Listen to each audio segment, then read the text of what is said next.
அனைத்து நல்லுள்ளங்களுக்கும் வணக்கம். நான் உங்கள் ரவிக்குமார். ஞாயிற்றுக்கிழமை அதுவுமா சம்பவத்தை செஞ்சு விட்டுருக்காங்க. கத்தார் பயங்கரமான ஒரு ஃபயர் ரிப்ளை கொடுத்துருக்காங்க ஈரானுக்கு. ஏன்னா ஈரானுடைய 3 விமானிகள் கத்தாரிடம் இருப்பதாக, பிணைய கைதிகளாக வைத்திருப்பதாகவும், ஈரான் பேச்சுவார்த்தை நடத்தி கொண்டிருப்பதாகவும் பயங்கரமான அறிவிப்பெல்லாம் ஈரான் தரப்பில் கொடுத்தாங்க. இன்றைக்கி கத்தார் தரப்பில் ரொம்ப கூலான ஒரு அறிவிப்பு, ரொம்ப கூலாக கொடுத்துருக்காங்க. அது என்னன்றதை பார்க்கலாம். அது இல்லாமல் சுற்றி இருக்கக்கூடிய நிகழ்வுகள், அன்றைக்கெல்லாம் டைலாக்லாம் கேட்டிங்கன்னா வேறு லெவலுங்க. இந்த டைலாக்லாம் வாங்க சண்டே அதுவுமா ஒரு மிகப்பெரிய ஒரு சண்டை காட்சி ஒன்று பார்த்துடலாம். நம்ம இன்றைக்கி ஒரு கமர்ஷியல் படமாக பார்க்க போகிறீங்க.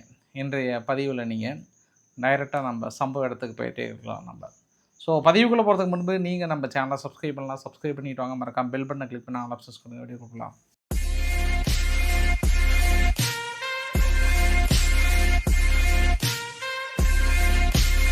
சம்பவம் என்ன அப்படின்னா, ஃபஸ்ட்டு வரைபடத்தை பார்த்துடலாம். இதுதான் சம்பவம். இந்த மொராக்கோவில் இருந்து அந்த கடற்கரை ஓரத்தில் ஒரு குட்டி பகுதி இருக்குது, சியூட்டா அப்படின்ற ஒரு பகுதியும், இன்னொன்று மிலிலா அப்படின்ற ஒரு பகுதியும்.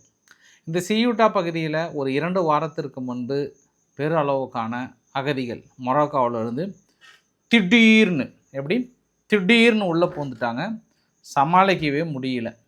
ஓரளவுக்கு நிலைமை கட்டுக்குள்ளே வந்ததாக நினைக்கிறாங்க. நீங்கள் அடுத்தடுத்து வரைபடத்தெல்லாம் பார்த்தீங்கன்னா உங்களுக்கு ரொம்ப தெளிவாக புரிகிற மாதிரி தான் இருக்கும். ஒன்று மெலிலா, இன்னொன்று சியூட்டா.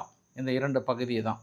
இன்றைக்கி மறுபடியும் கொஞ்சம் 2 வாரம் ஓய்வுக்கு பிறகு இன்றைக்கி வாங்க பாய்ஸ், சாட்டர்டே அதுவுமா ஒரு வாக்கிங் போயிட்டு வரலாம் அப்படின்னு இவங்க என்ன பண்ணுறாங்க, மறுபடியும் உள்ளே நுழைஞ்சிட்டாங்க. இந்த வாக்கிங் போன குரூப்ஸ் அங்கே இருக்கக்கூடிய சம்பவத்தை பார்த்தோம் அப்படின்னா, சியூட்டா பத்துமா அப்படின்னா இது இந்த இடம் பத்தாது அப்படின்ற அளவுக்கு இருந்தது. நீங்கள் பார்க்குற பதிவுகள் எல்லாமே மொராக்கோனுடைய அத்தாரிட்டிஸ் சனிக்கிழமை சியூட்டானுடைய பகுதியில் டசன் கணக்கில் 4 திசைகளிலும் அபகலிட்டா படத்தில் வர மாதிரி அங்கங்கே ஆளுக்கு ஒரு மூலையில் ஓடி அங்கங்கே ஏரியாவை உள்ளே நுழையிறாங்க. சரிப்பா, போன தடவை வந்தாங்களே உணவு இல்லாமல் போயிட்டாங்க, இந்த தடவையும் சாப்பாடு போடாமட்டா அவங்க போயிடுவாங்க தானே, இது ஒரு பெரிய இஷ்யூ இல்லையே அப்படின்னா இங்கே தான் மேட்ரே இருக்குது. இந்த தடவை என்ன பண்ணிட்டாங்க, ஐரோப்பாவுடைய செஞ்சிலுவை சங்கங்கள்லாம் முன்கூட்டியே ஒரு பெரிய ஏற்பாடு செஞ்சுட்டாங்க. தங்க கட்டிகளா வாங்க, உங்களை தானே ரொம்ப நாளாக எதிர்பார்த்த, 2 வாரம் எங்கே போனீங்க சொல்லுங்கள், வாங்க சாப்பிட்டு போங்க வாங்க அப்படின்னு வரவங்களுக்கெல்லாம் சாப்பாடு பரிமாறிட்டு வாங்க இன்னும் நிறைய பேர் இருந்தால் கூட்டிகிட்டு வாங்க, மொராக்கோவில் இருந்து ஒன்றும் பிரச்சனை இல்லை, வாங்க தங்கங்களா அப்படின்னு அவங்கள வரவேற்று அவங்களுக்கு ஒரு பக்கம் உணவுகளை கொடுத்து தள்ளிட்டு இருக்காங்க. ஆனால் அங்கே இருக்கக்கூடிய காவல்துறை மற்ற எல்லாமே மறுபடியும் கட்டுக்குள்ளே கொண்டு வரவில்லை. ஒரு பெரிய டீமே போட்டாங்க. இந்த தடவை உள்ளே நுழைய முடியாத அளவுக்கு ஒரு பெரிய டீமே போட்டு தடுத்தாலுமே அந்த டீம் அந்த அளவுக்கு தடுத்துட முடியுமா அப்படின்ற மாதிரிலாம் போட்டிருந்தாங்க. உடனே ஐரோப்பானுடைய பொலிட்டீஷியன்ஸ் எல்லாம் ஒரு ரோல் மாடலாக யாரை எடுத்தாங்க அப்படின்னாங்கன்னா போலந்து எடுக்கிறாங்க. போலந்து பாருங்கள், ஒரு காலத்தில் பெலாரஸினுடைய எல்லை பகுதியில் இப்படி தான் இருந்தது. பெரும்பாலும் அதுவும் இந்த மாதிரி அகதிகள்லாம் பெலாரஸ் பணம் கொடுத்து ஃப்ளைட்டில் கொண்டு போய் அங்கே இறக்கி அங்கேருந்து போலந்துக்குள்ளே ஓட்டி விடுறது தான் வேலையாக வச்சுருந்தாங்க. ஆனால் இன்றைக்கி போலந்து பார்த்தீங்களா எப்படி இருக்குது, சம்பவம் செஞ்சு விட்டுருக்காங்களா, யாராவது உள்ள நுழைய முடியுதா? ஈவன் பெலாரஸ்லேருந்து வர காற்று கூட போலனுடைய எல்லை பகுதி பார்த்தா பட்டு திரும்பி போகுது. அந்தளவுக்கு பயங்கர ஒரு உயர்தர பாதுகாப்பான பகுதியாக மாறி இருக்கிறது. ஒன்று பண்ணுங்கள், ஸ்பெயினை தூக்கி போலந்துக்கிட்ட கொடுத்துருங்க, எப்படி தடுப்பாங்களோ அவங்க தடுத்துருவாங்கன்றாங்க. போலந்து ரொம்ப சிறப்பாக வச்சு செஞ்சுருவாங்க அப்படின்னு நம்புகிறாங்க. பொறுத்திருந்து பார்க்கலாம். அது நார்மலாகவே போலந்து என்ன ஒருன்னா, இந்த அகதிகள் எல்லாமே இப்போ ஸ்பெயினுக்குள்ளே வந்தாலுமே ஸ்பெயின், இத்தாலி, ஃப்ரான்ஸ், ஜெர்மனி அப்புறம் இந்த சைடு தான் இருக்கும். போலந்து அந்த எல்லை கடைசி வரைக்கும் இருக்குது, அது வரைக்கும் போக மாட்டாங்க. அதனால் அகதிகளிலிருந்து கொஞ்சம் தப்பித்து இருக்கிறாங்க. ஏதோ போலந்து ஒட்டுமொத்தமாக அவங்களுடைய ஒட்டுமொத்த சட்டத்திட்டங்களால் தடுத்த மாதிரிலாம் இல்லை, தள்ளி இருக்கிறனால கொஞ்சம் அவங்களால ரீச் பண்ண முடியாத ஒரு சூழ்நிலையாக இருக்குது. மற்றபடி ஐரோப்பாவில் இருக்கக்கூடிய சட்டத்திட்டங்கள் எல்லாத்துக்கும் ஒன்று தானே, பெரிய வித்தியாசம்லாம் இல்லைல்ல. அதனால் அதை சொல்கிறேன் நான். சரி பார்க்கலாம். நம்ம இப்போ நேராக நம்ம கத்தாருக்கு போயிடலாம். ஒரு 4 மாதத்திற்கு முன்பு இங்கே போர் விமானம் ஒன்று, ஈரானுடைய போர் விமானம், சுகோய் விமானம் நேராக அட்டாக் பண்ண போகிறாங்க. ஈரானுடைய எல்லை பகுதி, ஈரான்ற பாருங்க கத்தாருடைய எல்லை பகுதிக்குள்ளே போகிறாங்க. கத்தார் மைக்கை பிடிக்கிறாங்க, வார்னிங், தொடர்ந்து நீங்கள் எங்கள் எல்லை பகுதிக்குள்ளே அத்துமீறி நுழையிறீங்க, வார்னிங்னு சொல்ல, அதையும் மீறி அவங்க உள்ள நுழைய ஒரு தாக்குதல் நடத்த. அந்த தாக்குதலில் விமானி வந்து எஜெக்ட் ஆனதாகவும் சொல்கிறாங்க, இல்லை அது டைரெக்டாக சுட்டு வீழ்த்தப்பட்டதாகவும் சொல்கிறாங்க. இன்னொரு பதிவு வந்து இல்லை அவங்க 4 பேருமே எஸ்கேப் ஆகிட்டாங்கன்ற மாதிரி சொல்கிறாங்க. அப்புறம் 3 மாதத்துக்கு அப்புறம் திடீர்னு ஒரு இறந்த உடல்கள் டிஎன்ஏ சோதனையில் திருப்பி கொடுத்துட்டாங்க. முந்தைய பதிவில் நான் என்ன சொல்லியிருந்தேன் அப்படின்னா, ஈரான் ஒரு குற்றச்சாட்டு, அந்த 3 விமானிகள், அதாவது 4 பேரில் ஒரு விமானி இறந்து போயிட்டார், மீதி 3 விமானிகள் பிணைய கைதிகளாக பிடிச்சு வச்சுருக்கிறாங்க. இத்தனை நாள் சொல்லாமல் இருந்தாங்க. பட் எங்களுடைய உளவுத்துறை ரொம்ப தெளிவாக கண்டுபிடிச்சிட்டாங்க. அவங்க ஈரானுடைய சிறைச்சாலையில் யாருக்கும் தெரியாமல் கமுக்கமாக வைத்திருக்காங்க. நாங்கள் பேச்சுவார்த்தை பேசிகிட்ருக்கோம். சர்வதேச சட்ட விதிகளின்படி ஒரு போர் வீரரை அந்த நாட்டுக்கு தெரிவிக்க வேண்டும், பேச்சுவார்த்தை நடத்திட்டுருக்கு, அப்படி இப்படின்னாங்க. சரி, நானும் ஏதோ ஈரான் பயங்கரமாக சொல்கிறாங்களாச்சே, ஏன்னா கத்தார் ரொம்ப மௌனமாக இருக்காங்களே, பார்த்தா ஈரான் இந்த பக்கம் அவ்வளோதான், இப்படி நீங்கள் குட்டகலைன்னா என்ன நடக்குன்னு தெரியுமான்ற மாதிரிலாம். இன்னொரு பக்கம் வந்து ஐநா கிட்ட நாங்கள் போய் முறையிட போகிறோம், எங்கே முறையிட போகிறோம் அப்படின்லாம் பயங்கரமாக சொல்லிட்டு, கடைசியில் இன்றைக்கி என்ன அறிவிப்பு கொடுத்துருக்காங்கன்னா, எங்களுடைய ஒரு முக்கிய நபர்கள் ஃபேக்ட் ஃபைண்டிங் டீம் அப்படின்னு ஒன்று வச்சுருக்காங்க. இந்த ஃபேக்ட் ஃபைண்டிங் டீமோட நோக்கமே என்ன அப்படின்னா, இந்த மாதிரி மிஸ்ஸிங் ஆன இராணுவ வீரர்கள், அதுக்குன்னு ஒரு டீம் அரேஞ்ச் பண்ணியிருந்தாங்க, ஒரு கமிட்டி ஒன்று. அந்த கமிட்டி பேர் வந்து முகமர் பஹார்சாத். இந்த முகமர் பஹார்சாத் அவர்கள் தான் ஒரு ஆய்வறிக்கை ஒன்று ஈரான்கிட்ட கொடுக்கும்போது 3 பேர் உயிரோடு தான் இருக்காங்க, சிதறிய பாகங்கள் எங்கேயும் கிடைக்கல, அவங்க முழுக்க ஈரானுடைய சிறைச்சாலை தான் இருக்காங்கன்னு உறுதிப்படுத்திய தகவல் அந்த பக்கம் சொல்லியிருக்காங்க. அப்போ நம்ம கவனிக்க வேண்டியது கத்தார் தான் அப்படின்னு சொல்லிட்டதுக்கப்புறம் இன்றைக்கி கத்தார் ஓடி வந்து ரொம்ப கூலாக சொல்லிட்டாங்க. இப்போ இந்தியா இருக்குது, ஏன் நம்ம அவ்வளோ சுற்றி வளைச்சியாக பேசுகிறோம். இந்தியா கிட்ட வந்து பாகிஸ்தான் வந்து இது மாதிரி எங்கள் விமானிகளை பிடிச்சி வச்சுருக்கிறாங்க சிறையில், நாங்கள் வந்து செக் பண்ணணும், எங்களை கொஞ்சம் உள்ளே அலோவ் பண்ணுறீங்களா அப்படின்னு அலோவ் பண்ணிவிடுவோமா, பண்ண மாட்டோம். பட் அங்கே அவங்க பங்காளிங்க, அதனால் அலோவ் பண்ணிவிடுவாங்க. யார், கத்தாரும் ஈரானும் பங்காளிங்க தானே. எவ்வளோ அடித்தாலும் கத்தார் வந்து தாங்கிக்கிறாங்க, வெளியில் கத்துறதில்ல, அப்படின்ட்டு வாங்கணும் அப்படின்வாங்க. அப்புறம் வந்து பெருசாக சத்தம் போட மாட்டாங்க, அதனால் அவங்க பங்காளிங்க அப்படின்னு சொல்கிறேன் நான். அப்படி இருக்கும்போது அவங்க அலோவ் பண்ணலாம் தான். பட் இருந்தாலும் கத்தார் வந்து எங்கே பாருங்க, எங்கள் நாட்டுக்குள்ளே நுழைஞ்சி செக் பண்ணுற வேலைலாம் வச்சுக்காதீங்க, அப்படி ஒரு சம்பவம் நடைபெறவே இல்லை. எந்த 3 விமானிகள் நாங்கள் பார்க்கவும் கிடையாது. எல்லைப்பகுதியில் வந்தாங்க, வார்னிங் பண்ணோம், சொல்லிட்டாங்க, இறந்த உடல் ஒன்று இருக்குதுன்னு சொன்னோம், நீங்கள் இல்லை நீங்கள் அப்புறம் டிஎன்ஏ சோதனையை கன்ஃபார்ம் பண்ணி எடுத்துகிட்டு போவாங்கன்னு எடுத்துகிட்டு போயிட்டீங்க. 3 மாதத்துக்கு அப்புறம் கொடுத்துட்டோம் இல்லையா. நாங்கள் எதுக்கு உங்கள்கிட்ட போய் சொல்லணும், அதையும் மீறி நீங்கள் ஃபேக்ட் செக் பண்ணணும், அதை செக் பண்ணால் அதுக்கான அதிகாரங்கள் உங்களுக்கு இல்லை, அவ்வளோதான். அப்புறம் ரொம்ப பேசுனா அழுதுருவேன் நான். இல்லைன்னு விட்டுருங்க, சும்மா என்கிட்ட கேட்காதீங்க அப்படின்ற மாதிரி கத்தார் ரொம்ப கொஞ்சம் ஸ்ட்ரிக்டாகவே சொல்லிட்டாங்க, ரொம்ப ஸ்ட்ரிக்டாக சொல்லிட்டாங்க. இனி ஈரான் என்ன சொல்ல போகிறாங்கன்றத பார்க்கலாம். நம்ம இந்த ஒரு விஷயம் வந்து விவகாரமாக பெரிய அளவுக்கு ஒரு முதல் போக்கு வர அளவுக்கு வந்து விவகாரமாக எடுத்திருக்கிறது. கத்தார் திட்டவட்டமாக மறுக்கிறது, ஈரான் ஆணையிட்டு உறுதியிட்டு கூறுகிறது உங்கள் சிறையில் தான் இருக்கிறார்கள் அப்படின்னு சொல்கிறாங்க. இது 3வது மனிதர்கள் உள்ள நுழைந்து பார்க்குறாங்களான்றது நம்ம பொறுத்திருந்து பார்க்க வேண்டிய ஒரு சூழ்நிலை. இப்போ ஈரான் மக்களுக்கு ஒரு நம்பிக்கையூட்டும் விதமாக முஸ்தபா காமேனி அவர்களும் இந்த பக்கம் பெசஸ்கியன் அவர்களும் பேசிய பதிவுகளை வெளியிட்டிருக்காங்க. அங்கே உட்காந்து 2 பேர் வந்து குசுன்னு ரொம்ப டீப்பாக பேசிக்கிறாங்க, தள்ளி இருந்து அந்த புகைப்படத்தை எடுத்துருக்கிறாங்க, வீடியோவும் வெளியிட்டிருக்கிறாங்க. இந்த வீடியோ நிஜம்தானா அப்படின்ற இன்னொரு கேள்வி இந்த இடத்துல கொஸ்டின் மார்க் வச்சுக்கலாம். ஏன்னா முஸ்தபா காமேனி அவர்கள் வந்து ஏதோ அடிப்பட்ட மாதிரி அப்படின்னு சொல்லாரு, மனுஷன் பார்த்தா ரொம்ப ஃப்ரெஷ்ஷாகிறாரு. ஏன்னா இப்போ அந்த கட்டிடத்துக்கு அடியில் ஒரு ஐதுல்லா அலி காமேனி அவர்கள் இருக்கும்போது இவரும் கூட இருந்திருக்கிறார். பெரிய கட்டிடம், அதில் அதிசயமாக உயிர் பிழைத்த நபர் அவர். உயிர் பிழைத்ததில் அது எந்த சிறு காயமும் இல்லாமல் தப்பிச்சிருப்பாரா, அப்படி காயங்கள் இருந்தால் எதுவுமே இல்லாத மாதிரி இருக்குது.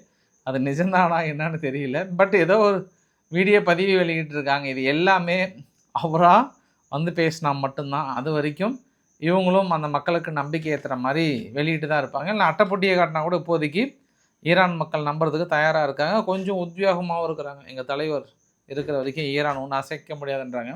அதே போல் நேற்று அந்த இன்ஃப்ளேஷன் பற்றி நான் உங்கள்கிட்ட பேசியிருந்தேன், நான் இன்னைக்கு காலைல கூட சொல்லியிருந்தேன் இல்லையா. அப்புறம் இன்னொரு விஷயம் கூட பார்த்தேன், ஈரானில் வந்து ப்ரீமியம் பெட்ரோல் வந்து இறக்குமதி பண்ணியிருக்காங்க. அந்த ப்ரீமியம் பெட்ரோலோட விலை வந்து எவ்வளோ, இப்போ ஆகஸ்ட் 19ஆம் தேதி அன்று பார்த்தோம் அப்படின்னா 2,46,40,000 லிட்டர் பக்கம் இறக்குமதி பண்ணுறாங்க. அதில் மக்களுக்கு வந்து எவ்வளோ ரேட்டு ஃபிக்ஸ் பண்ணியிருக்காங்க அப்படின்னா, அதிகபட்சம் ஒரு லிட்டர் வந்து 8,52,150 ரியால். அதாவது ஈரானில் இந்த ப்ரீமியம் பெட்ரோல் போட்டிங்க அப்படின்னா ஒரு லிட்டர் எவ்வளோ? 8,52,150 ரியால். அடிப்படை விலை எவ்வளோன்னா 8,96,000 ரியாலு. அதிகபட்ச விலையை வந்து நீங்கள் 9,41,850 ரியால் வரைக்கும் விற்கலாம். அப்போ இதற்கு முன்பு எவ்வளோ இருந்தது அப்படின்னா, அதாவது யுத்தத்துக்கு முன்பு கிட்டத்தட்ட 2025 நவம்பர்லலாம் எப்போ எவ்வளோ இருந்ததுன்னா 6,58,000 ரியால் இருந்ததாக வந்து சொல்கிறாங்க. உங்களுக்கு ஒரு சந்தேகம், என்னப்பா ஒரு லிட்டரே 8 லட்ச ரூபாயா? யார் ஈரானில் சொல்கிறேன் நான். ஒரு லிட்டர் வந்து 8,52,150 ரியால்னால் அவங்க அந்த அளவுக்கு வேல்யூ வந்து இழந்துருச்சு. பட் டாலரோட கம்பேர் பண்ணும்போது 0.46 தான். அதாவது டாலரோட கம்பேர் பண்ணும்போது ஒரு லிட்டர். அப்போ 0.46னா 0.50 வச்சுக்கோங்க. நம்மளதில் இப்போ வந்து 95 96 பக்கம் வருது. ஒரு 45லேருந்து ஒரு 48 ருபீஸ் வருமா அதிகபட்சம். அப்போ நம்ம இந்திய மதிப்பு படி எவ்வளோனா ஒரு லிட்டர் 48 ரூபாய் கணக்கு தான். அதாவது இந்திய ரூபாய் மதிப்பு. ஆனால் அங்கே ரியாலில் கம்பேர் பண்ணும்போது அது 8 லேக் 9 லேக்லாம் வந்து சொல்ல வேண்டியதாக இருக்குது. ஆனால் இருந்தாலுமே அது ரூபாய் மதிப்போட வீழ்ச்சி. இப்போ ஒரு லிட்டருக்கு இவ்வளோ பெரிய கத்த நோட்டு கொடுக்குற மாதிரி ஒன்று வச்சுக்கோங்களேன். இது எல்லாமே இன்ஃப்ளேஷன் அவங்க தடுக்கலை அப்படின்னா தொடர்ந்து அந்த விலையேற்றம் வந்து மிகப்பெரிய அளவுக்கு பாதிக்கும் அப்படின்னு சொல்லிட்டு தொடர்ந்து சொல்லியிருக்கிறார். எந்த விலையேற்றமாக இருந்தாலும் ஈரானுக்குள்ளார எங்களுக்கான டெவலப்மெண்ட், அதாவது ஏர் டிஃபென்ஸ் ஸ்ட்ரக்சரை பொறுத்த வரைக்கும் நாங்கள் அடுத்த லெவலுக்கு போயிருக்கிறோம் அப்படின்ற ஒரு அறிவிப்பை வந்து கொடுத்துருக்காங்க. சரி, இப்போ நம்ம ஹமாஸ் கிட்ட போயிடலாம். ஏன்னா ஜெரால்டு குஷ்னர் அவர்கள் ட்ரம்போடைய மருமகன் விக்ஸாப் அவர்கள் இல்லாமல் ரொம்ப தனிமையில் வாடுறாரு. அங்கேருந்து கிளம்பி வந்த நபர் வந்து இப்போ எகிப்தினுடைய அல்சிசியும் எகிப்தில் இருக்கக்கூடிய உளவுத்துறையினுடைய தலைவரையும் அப்புறம் ஹமாஸினுடைய தனிப்பட்ட தலைவரையும் சந்தித்ததாகவும் சொல்கிறாங்க. பட் அது வெளிப்படையான புகைப்படங்கள் இல்லை. ஜெரால்டு குஷ்னர் அவர்கள் இந்த ஒரு பொறுப்பு ஏற்றிருக்கிறார். எப்பாடுபட்டாவது இஸ்ரேலுக்கும் காசாவுக்கும் ஒரு அமைதியை ஏற்படுத்தி விட வேண்டும். இந்த பூ உலகில் ஒரு அமைதி மலர்ந்து விடாதா, அந்த அமைதியிலே நாம் வாழ்ந்ததற்கான ஒரு வாய்ப்பு கிடைத்து விடாதா அப்படி என்று ஏங்கி கொண்டிருக்கிறார் ஜெரால்டு குஷ்னர் அவர்கள் பத்திரிகைகள் சொல்லி கொண்டிருக்கிறது. ஆனால் அந்த பேச்சுவார்த்தையிலே முதல்ல யார் ஆயுதங்களுக்கு கீழே போகிறது, யார் வெளியேறது, இதுதான் அங்கே கான்ட்ராவர்சியே. ஹமாஸ் என்ன சொல்கிறாங்கன்னா, இஸ்ரேல் வெளியேறினா நாங்கள் ஆயுதங்கள் போடுறோன்றாங்க. இஸ்ரேல் என்ன சொல்கிறாங்கன்னா, ஹமாஸ் ஆயுதங்களுக்கு கீழே போட்டால் நாங்கள் வெளியேறோம் அப்படின்னு சொல்கிறாங்க. இந்த இரண்டுத்துக்கான நம்பகத்தன்மையை உருவாக்குவது இந்த டீமோட வேலை. அதனால் இந்த டீம் வந்து அடுத்த கட்டமாக பேச்சுவார்த்தை நடத்துகிறாங்க. ஏன்னா இன்றைக்கி பாருங்கள், இன்றைக்கி மதியத்தில் கூட ஒரு தாக்குதல், ஒரு பெரிய தாக்கல் நடத்தினாங்க காசாவுக்குள்ளார. பிஎஃப்எல்பி அப்படின்னு சொல்லிட்டு ஒரு ஹமாஸ்னுடைய ஒரு டெரர் ஆர்கனைசேஷன் ஒன்று, ஒரு 2 தீவிரவாதிகள் இருந்ததாகவும் அந்த தீவிரவாதிகளை குறிவைத்து தாக்கல் நடத்தப்பட்டதாகவும் வந்து இன்றைக்கி இஸ்ரேல் தரப்பில் வந்து கிளைம் பண்ணியிருக்காங்க. இந்த மாதிரி தாக்குதல் தொடர்ந்துக்கிட்டே இருக்குது. இதை நம்ம நிறுத்தணும். இது நிறுத்தலைனா பெரிய பிரச்சனை யாருன்னு சொல்லிட்டு பேச்சுவார்த்தை பாசிட்டிவாக போயிருக்குன்றாங்க. நம்மளுக்கு தெரியும் பாஸ், அது என்ன பாசிட்டிவாக இருந்தாலுமே அங்கே சூழ்நிலை எப்படி நடக்க போகுதுன்ற நம்ம பொறுத்திருந்து பார்க்கலாம். சரி, அடுத்து இந்த பக்கம் ஒரே இந்த காமிக்ஸ் கதைகளை பார்த்த மாதிரி அள்ளி வீசுகிறாங்க இந்த 2 தரப்பில் இருந்தும். யார் எங்கே அப்படின்றது உங்களுக்கு தலை சுத்தம். ஹவுதிகளும் ஏமனும். ஏமன் என்ன சொல்கிறாங்க அப்படின்னாங்கன்னா, கடந்த 48 மணி நேரத்தில் அடித்த அடியில் இறக்கிய இடியில் 200 ஃபைட்டர்ஸ் முடிஞ்சது. வாழ்க்கையில் சடலங்களோட எடுக்க முடியாத அளவுக்கு குவித்து கொண்டு இருக்கிறோம். பிணக்குவியில் குவித்து கொண்டிருக்கிறோம். மருத்துவமனையிலே இடங்கள் இல்லாமல் அல்லாடி கொண்டிருக்கிறது ஹவுதிகள். இது எங்களோட தாக்குதலுக்கான தாக்குதலுக்கான உக்கிரம். அடி அடி என்று அடித்து கொண்டிருக்கிறோம் அப்படின்றாங்க. அப்படியே அப்பா அடி கொடுத்த கைப்புள்ள பயங்கரமாக சொல்கிறாங்களே. 200 பேரா 48 மணி நேரத்தில், என்னப்பா ஒன்றும் நம்பவே முடியல. அப்போ அடி வாங்கின கைப்புள்ள இன்னும் தாங்குவாங்களான்ற மாதிரில இருக்குது உங்கள் டைலாக்கு. அடுத்த டைலாக் தான் முக்கியம். நாங்கள் தாக்குதல் நடத்தியதை அஞ்சி எங்கள் தாக்குதலை சமாளிக்க முடியாமல் சிறையிலே வாடிக்கொண்டிருக்கும் கொலை குற்றவாளிகள் போன்ற மிக கொடூர குற்றவாளிகளை 850 பேருக்கு மேலே ரிலீஸ் பண்ணிவிட்டு உடனடியாக எல்லை பகுதியில் அனுப்பி எங்கள் மீது தாக்கு நடத்த சதி திட்டங்களை தீட்டியிருக்கிறார்கள். அதையும் நாங்கள் முறியடிப்போம். போதாத குறைக்கு இன்னும் 1400 பேர் வந்து அடிஷ்னலாக அவங்க ப்ரிப்பேர் பண்ண போகிறாங்க ரிலீஸ் பண்ணுறதுக்கு. இதெல்லாம் எதனுடைய அறிகுறி? எங்களை அடித்தாங்காமல் உச்சா போய் கொண்டிருக்கிறார்கள்ன்ற மாதிரிலாம் இவங்க தரப்பில், யார் ஏமன் தரப்பில் அப்பா டைலாக்லாம் பலம் படித்த உடனே என்றைக்கே அடுடே அப்படியா அப்படிமா ஒரு மாதிரி கொஞ்சம் ஷாக்காக இருக்க வேண்டிய தகவல் தான். பட் இவங்க என்ன சொல்கிறாங்க, இப்போ இவங்க கதைக்கு வந்துடலாம். எமினி அவதிகள் என்ன சொல்கிறாங்கன்னா, அவங்க என்னங்க 48 மணி நேரத்தில் எவ்வளோ 200 வச்சுக்கோ, 24 மணி நேரம் 181 அப்படியே அந்த பக்கம் பொறுக்கிட்டு போயிடுங்க அப்படின்றாங்க இவங்க. கிட்டத்தட்ட அட்டாக்லாம் பிரித்து மேய்ஞ்சிட்ருக்குறோம் அப்படின்றாங்க. இந்த இடத்துல இப்போ சவுதி உள்ளே ஓடி வரோம். ஏய் நீங்கள் 2 பேரும் அடிச்சுக்கிறது எங்கள் மேலே இடம் கொண்டு போகிறீன்ற மாதிரி சவுதி திடீர்னு இன்றைக்கி வந்து இந்த ஜாசன் ப்ரோவின்ஸ் இருக்கு இல்லையா, இந்த ஜாசன் ப்ரோவின்ஸில் வந்து அங்கே இருக்கக்கூடிய மக்கள் வெளியேற வேண்டாம்னு சொல்லிட்டு ஒரு அபாய சங்கு ஒழித்து எல்லாரும் உள்ளே இருங்க, குசு குசுன்னு பேசுங்க, சத்தமாக பேசாதீங்க, கொஞ்சம் அமைதியாக இருங்க அப்படின்னு சொல்லிட்டு வார்னிங்லாம் கொடுத்து அப்படியே பின் ட்ராப் சைலண்ட்டாக வச்சுருக்கிறாங்க. எந்த நேரத்தில் தாக்கல் நடத்துறதுக்கான வாய்ப்புகள் இருக்குதுன்னு நினைக்கிறாங்க. நீங்கள் ஏதோ ஒரு காமிக்ஸ் கதையை சொல்லி அடிச்சுக்கிறீங்க, எங்களை ஏன்பா அடிக்கிறீங்க? நாங்கள் எதுவுமே கேட்குறதில்ல, ஏதோ நாங்கள் பாட்டுக்கு இருக்கிறோம், இருந்தாலும் அடிக்கடி அடிக்காதீங்க அவதி, கொஞ்சம் கேப்பு கொடுங்கன்ற மாதிரி சவுதியினுடைய சொல்கிறாங்க. பட் தகவல் பொறுத்த வரைக்கும் இன்னும் அப்படியே கிடைக்காம தடுமாறிட்டு இருக்காங்கக்கூடிய தகவல் பார்க்கலாம். இன்னொரு 2 நாளில் ஒரு மறுவைத்த நபர்கள் நம்மளுக்கு ஸ்ட்ராங்காக கிடைச்சிடுவாங்க. அந்த ஏரியாவில் கொஞ்சம் டீட்டெயிலாக கொடுப்பாங்க, பார்க்கலாம். நம்ம நாளைக்கு கிட்டத்தட்ட கொடுத்துட்றாங்களா ரிப்போர்ட்டுன்ட்டு. இல்லை அது வரைக்கும் இவங்க கதையை நம்ம தாங்க முடியாது.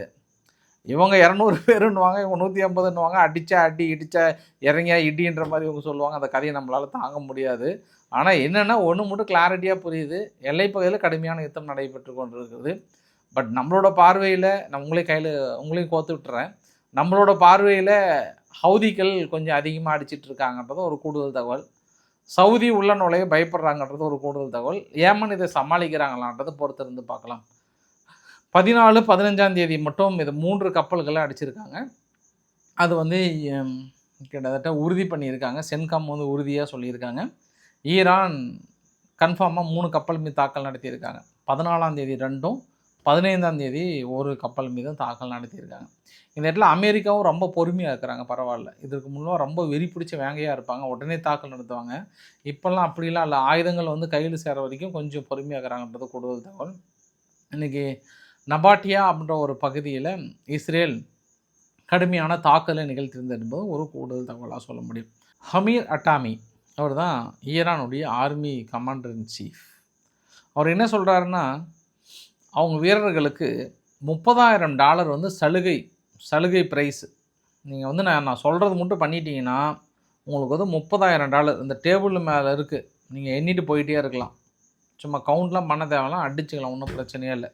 $30,000 அப்படின்னா நீங்கள் நினச்சி பாருங்கள், $1 அப்படின்னா உங்களுக்கு கிட்டத்தட்ட இப்போ 16,000 ரியாலுக்கு மேலே வரும். 16 லட்சம் ரியால். $1 கிட்டத்தட்ட அவ்வளோ வந்துடும். அப்படின்னா இது எப்படி அவங்க மூட்டையை கட்டி தூக்கிட்டு போவாங்களா எப்படின்னு எனக்கு தெரியாது. அந்த $30,000 ஈரான் தரப்பில் இருந்து என்ன சொல்லியிருக்காங்கன்னா, அமெரிக்க வீரர்களை கொன்றாலோ இல்லை நீங்கள் உயிருடன் பிடித்தாலோ உங்களுக்கு மிகப்பெரிய அளவுக்கு ரிவார்டு கிடைக்கும். குயிக் போங்க, சீக்கிரமாக பிடிச்சிட்டு வாங்கன்றாங்க. ஏதோ பக்கத்து வீட்டு பாட்டியில் ஏமாந்துட்டு இருக்கிறாங்க, அமெரிக்கர்கள் போய் பிடிச்சிட்டு வர மாதிரி இங்கே சொல்லிகிட்டு இருக்கிறாரு. அவ்வளோதான், பேச்சுவார்த்தை நடந்துகிட்ருக்குது, இன்னும் என்னங்க வீரவாசனெலாம் விட்டுட்டு போங்க, போய் உட்காந்து பேச்சுவார்த்தை நடத்துங்க, சுமூகமாக வர வழியை பாருங்கள். ஏதோ ஓமன் கிட்ட ஏதோ அதோன்னு சொல்லிட்டு இழுத்துட்டே இருக்குது, பார்க்கலாம் திங்கக்கிழமை அதுவுமா நல்ல செய்தி வருதான்றதை பார்க்கலாம். நம்ம ட்ரம்ப்பு தான் கையில் பிடிக்க முடியலையே, மனுஷன் அனிமேஷனாக விட்டு தள்ளுறாரு. கிரேட் அமெரிக்கா உருவாக்குறதுக்கு முதல் தலைவரும் நானும் போராடிட்டு இருக்கிறோன்ற மாதிரி அனிமேஷனை போட்டு தள்ளுறாரு. ஒரு விஷயம் தெளிவாக தெரிஞ்சிருச்சுங்க, நிக்கோலஸ் மதுரா அவர்கள் ரொம்ப சேஃபாக அழகாக தூக்கிட்டு போயிட்டாங்க இல்லையா, எந்த பிரச்சனை இல்லாமல். அது உளவு தகவல் கொடுத்தது யாருன்னு கண்டுபிடிச்சிட்டாங்க. யார் தெரியுமா? பக்கத்தில் இருக்கிற பதிவு பாருங்கள். இந்த பதிவு என்ன சொல்ல வருதுன்னா, வெனிசுலாவில் இருக்கக்கூடிய கராக்கஸ் அங்கே தான், அதாவது அது என்ன சொல்லுவாங்க, ஜூஸ்னுடைய ஒரு டெம்பிள் மாதிரி இருக்குது. அந்த டெம்பிளுக்கு இன்றைக்கி இவர் போயிருந்தார், நிக்கோலஸ் மதுரா, வெனிசுலாவுடைய அதிபருடைய பையன் இருக்கிறார்ல, அவர் அங்கே போயிட்டு அந்த இஸ்ரேலுடைய கேப்பெல்லாம் போட்டுட்டு ரொம்ப உருக்கமாக அங்கே பெரிய அளவுக்கு ரிலேஷன்ஷிப்பை வளர்த்திட்டு இருக்கிறாராம். அப்போ நம்மளுக்கு சந்தேகம் கிளியர் ஆகிடுச்சின்னு நினைக்கிறேன். மதுரை அவர்களே, நீங்கள் சுற்றி வளைச்சி கடைசியில் உங்கள் சன் உங்களுக்கு வேட்டு வச்சுட்டாரான்றதை நீங்கள் செக் பண்ணுங்க, ரொம்ப முக்கியம். இப்போ கடைசியில் உங்கள் பையன்தான் அவங்கள காட்டி கொடுத்துருப்பாரான்றதை கொஞ்சம் நோட் பண்ணி பாருங்கன்றது கூடுதல் தகவல். இப்போ நம்ம இங்கே உக்ரைன்கிட்ட போயிடலாம். ஏன்னா நேட்டோ நாடுகள் இருக்காங்க இல்லையா, இன்றைக்கி கொஞ்சம் பரபரப்பாயிட்டாங்க. ரொமானியாவுடைய வான்பரப்பில் 24 கிலோமீட்டர் உள்ள தள்ளி கரெக்டாக ரஷ்யாவுடைய ட்ரோன் வந்ததாகவும் அதை நாங்கள் சுட்டு வீழ்த்தியதாகவும் சொல்கிறாங்க. அவ்வளோதான். அப்படியே ஃபஸ்ட்டு இது மாதிரி 1-2 அனுப்புவாங்க, அப்படியே ட்ரையல் எடுப்பாங்க. 2 தாக்கல் நடத்தியாச்சு, எந்த ரியாக்ஷனும் இல்லை. அதனால் கொஞ்சம் கொஞ்சம் கொஞ்சமாக ட்ரையல் எடுத்துகிட்டே இருக்கிறாங்க. கொஞ்சம் அதுக்கப்புறம் சீரியஸாக அடிப்பாங்கன்னு நினைக்கிறேன். பார்க்கலாம், நம்ம பொறுத்து இருந்து. பட் அவங்க கொஞ்சம் முய்யோன்னு கத்திட்டு தாங்கிறாங்க. இப்போ ரொமானிய தரப்பில் அவ்வளோதான், ஆர்டிக்கிளை பயன்படுத்துங்க அதுங்க எதுங்கன்னு கொஞ்சம் கத்திட்டு தாங்கிறாங்க. சரி, இதுக்கப்புறம் அது வழக்கமான கதை தான், ஒன்றும் பண்ண மாட்டதில்ல. அங்கே ட்ரம்ப்பும் இப்போது நிலைமைக்கு தாக்கல் நடத்துவார்னு நினைக்கிறீங்க? இப்போ ரஷ்யா வந்து நேட்டோ நாடுகள் மீது தாக்குதல் நடத்தினா கூட இவங்க ரஷ்யா மீது தாக்கல் நடத்துவாங்க? நல்லா நடத்துவாங்க, நல்லாவே நடத்துவாங்க. இங்கே ஈரான்கிட்ட சூழ்நிலை எப்படி இருக்குது, ஆயுதங்கள் இல்லாத சூழ்நிலை எப்படி இருக்குதுன்னு தெரியும். அதை நம்ம பொறுத்திருந்து பார்க்கலாம். நம்ம ரஷ்யாவுடைய ட்ரோன் வந்து இன்றைக்கி உக்ரைனுடைய எபிக் சென்டர் ஒன்று இருக்குது, ஹைப்பர் மார்க்கெட்டு, அப்புறம் ஒடிசா போன்ற பகுதியில் பெரிய தாக்கல் நடத்தியிருந்தாங்க. கடந்த ஒரு வாரத்தில் நடத்தப்பட்ட தாக்குதலை வீடியோ பதிவுகளை வெளியிட்டிருந்தார் ஜெலன்ஸ்கி. எதிரிகள் தொடர்ந்து தீவிரவாத தாக்கல் நடத்தி கொண்டிருக்கிறார்கள். எங்களுடைய தாக்குதலில் அவர்கள் இழந்தது வைல்டு பெரிஸில் இன்னும் ஒரு 7-8 மட்டும் தான் பெண்டிங் இருக்குது. இன்றைக்கி கூட மாஸ்கோவில் 2 அடி என்று அடித்து கொண்டிருக்கிறோம், அடித்து கொண்டு நொறுக்கி கொண்டிருக்கிறோம்ன்ற மாதிரி வந்து சொல்லியிருக்காங்க அவங்க தரப்பிலிருந்து. முதல்ல ஒரு 1.5 வருஷத்துக்கு அப்புறம் சிரியாவிலிருந்து நேரடி விமான சேவை மாஸ்கோவுக்கு இன்றைக்கி வந்து எனேபிள் பண்ணியிருக்காங்க, வந்திருக்காங்கன்றதும் ஒரு கூடுதல் தகவலாக சொல்ல முடியுங்க. சரி, வீடியோட நிறைவு பகுதியில் 2 விஷயத்தை பார்த்துடலாம். இது வந்து துருக்கியினுடைய சேனல் வெளியிட்டிருக்காங்க. எரடகன் இருக்கிறார் இல்லையா, அங்கே வந்து மத தலைவர்களுடைய வீடுகளில் அதிரடியாக ரெய்டு விட்டுருக்காங்க. சந்தேகத்துக்கிடமாக இல்லீகல் ஃபண்டு உள்ளே வருது, இல்லை ஒரு சில மத தலைவர்கள், இஸ்லாமிய மத தலைவர்கள் ISISோட நெருங்கிய தொடர்பு இருக்காங்கன்ற ஒரு சந்தேகம் வந்திருக்கு. அதனால் பெருசாக ரெய்டு விட்டதாகவும், அந்த ரெய்டில் துருக்கியினுடைய மத தலைவரோட தம்பி சுலைமான் சிலார், அவர் வந்து இஸ்லாமிய மத சமூகத்துடன் தொடர்புடைய மிகப்பெரிய நபர். அவர் வீட்டில் போலீஸ் ரெய்டு விடும்போதே மக்கள் பயங்கர திரளான ஒரு கூட்டம், அது முடிஞ்ச அளவு தடுக்க பார்த்தாங்க. பட் ரிப்போர்ட் கிடைச்சது தான் ஷாக்கிங், எல்லாத்துக்குமே ஷாக்கிங்காக இருக்குது. 200 கிலோ தங்கத்தை அவர் வீட்டிலேருந்து தூக்கியிருக்காங்க. எவ்வளோ அந்த தங்கத்தை தூக்குப்பான்ற மாதிரி 200 கிலோ தங்கத்தை தூக்கியதாக செய்திகள் வருது. ஆனால் அதிகாரப்பூர்வ அறிவிப்பு வரல, அங்கே இருக்கக்கூடிய ஊடகங்கள் சொல்கிறாங்க. 200 கிலோ தங்கம்னா என்ன பண்ணியிருப்பார் அவர்? டெய்லி ஏதாவது சாம்பார் ஏதாவது கரைச்சி கொஞ்சம் ஊற்றி சாப்பிட்ருப்பாரா? இதுதான் வேர்ல்டுலே one of the biggest catch அப்படின்னு நினைக்கிறேன். 200 கிலோ தங்கம் அப்படின்றது வந்து த ஃபஸ்ட் டைம். பாஸ் நினச்சி பாருங்கள் பாஸ், இன்றைக்கி விற்கிற விலைக்கு 1 கிலோ தங்கம் அப்படின்னா 1 கிலோ தங்கம்னா 100 பவுனு. அப்போ 200 கிலோன்னா நினச்சி பாருங்கள். இது பெரிய ஷாக்கிங்காக பார்க்கலாம், என்ன நியூஸ் வருதுன்றதை பார்க்கலாம். தைவான் இன்றைக்கி மிகப்பெரிய ஒரு செய்தி அனௌன்ஸ் பண்ணியிருக்காங்க. இது வரைக்கும் தைவானுடைய எல்லை பகுதியில் அதிகபட்சம் 8 நேவல் வெசல்ஸ் உள்ளே வந்திருக்கு, எட்டி பார்த்துருக்கு. அவங்களோட பாத்ரூமே எட்டி பார்த்துருக்கு. 11 போர் விமானங்கள் அவங்களோட ஏரியா பகுதிக்குள்ளே வந்திருக்கு, நிறைய தொந்தரவுகளை செய்திருக்கிறது, வரம்பு மீறிய செயலாக இருக்கிறது. எங்களுடைய அதாவது கடற்பரப்பையை மீறி உள்ளே நுழைந்து தொந்தரவு செய்து கொண்டிருக்கிறது. இனி எங்களுடைய அடி இறக்கணும், அதாவது அடி அடித்தா தான் வேலை செட் ஆகுன்ற போல் தைவான் முடிவு எடுத்திருப்பான்னு நினைக்கிறேன். பார்க்கலாம், நம்ம இன்னும் ஒரு 50 வருஷம் கழிச்சு ஒரு பெரிய முடிவு வரும்னு நினைக்கிறேன். அது வரைக்கும் நம்ம காத்திருப்போம் இல்லையா. பங்களாதேஷினுடைய பிரைம் மினிஸ்டர் என்ன சொல்லிட்டாருன்னா, நாங்கள் இந்தியாவுக்கு இப்போதைக்கு காலடி வைக்க மாட்டோம், ஷேக் ஹசீனா அவர்கள் நாடு கடத்தும் வரை, எங்கள் நாட்டுக்கு திருப்பி அனுப்பாத வரை நாங்கள் இந்தியாவுக்கு போக மாட்டோம் அப்படின்னு சபதம் எடுத்திருக்கிறார். சரி, வராதிங்க, அங்கேயே இருங்க, யார் கூப்பிட்டாங்கன்ற மாதிரி தான், இல்லை ஷேக் ஹசீனா அவர்கள் அனுப்புகிறாங்கன்றதை பார்த்துடலாம். நம்ம இன்றைக்கு ஓரளவுக்கான தகவலை கவர் பண்ணி நினைக்கிறேன். பிடிச்சிருந்தா லைக் பண்ணுங்கள், ஃப்ரெண்ட்ஸுக்கு ஷேர் பண்ணுங்கள், சப்ஸ்கிரைப் பண்ணுங்கள். ரவிக்குமார் சோமு சேனல். நன்றி, வணக்கம்.